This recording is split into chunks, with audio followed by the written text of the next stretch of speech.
আর তোমরা বোর হবে না, কারণ বিয়ে বাড়ির প্রত্যেকটা ব্লগ আপলোড করা কমপ্লিট। তো এটা হচ্ছে ইতু পুজোর ব্লগ। তোমাদের কি মনে আছে কার্তিক পুজোর দিন আমি একটা ব্লগ বানিয়েছিলাম, তো সেখানেই মা ইতু পাচ্ছিল। তো আজকে হচ্ছে ইতু সংক্রান্তি, মানে ইতু মায়ের সাজ যেটাকে বলা হয়। তো এই যে এখানে আমি চলে এসেছি কলেজ থেকে পরীক্ষা দিয়ে, কারণ আমার ইন্টারনাল চলছিল। যাই হোক, এসে দেখলাম ঠাকুরমশাই চলে এসেছে এখানে পুজো করবে বলে। প্রতি বছর তো আমার মা পুজো করে, বাট এবারে ঠিক করলো যে না, ঠাকুরমশাই করবে। তো তারপরে পুজোর শেষে আমরা এখানে ফল কুশিয়ে নিচ্ছি, কারণ এখানে প্রসাদ দিতে যাব। এই যে আমি বেরিয়ে পড়েছি প্রসাদ দিতে যাব বলে, এসে আমিও খেয়ে নিলাম। তারপরে সন্ধেবেলা ছিল ইতু বিসর্জন।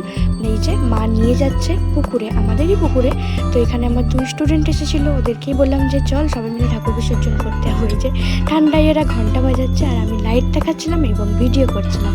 তো যাই হোক, এখানে আমাদের ইতু বিসর্জন হয়ে গেল। তো আজকে ভিডিওটা এই পর্যন্তই। কেমন লাগলো জানিও, ভালো লাগলে একটা লাইক করে দিও। তো আজকের মতো টাটা।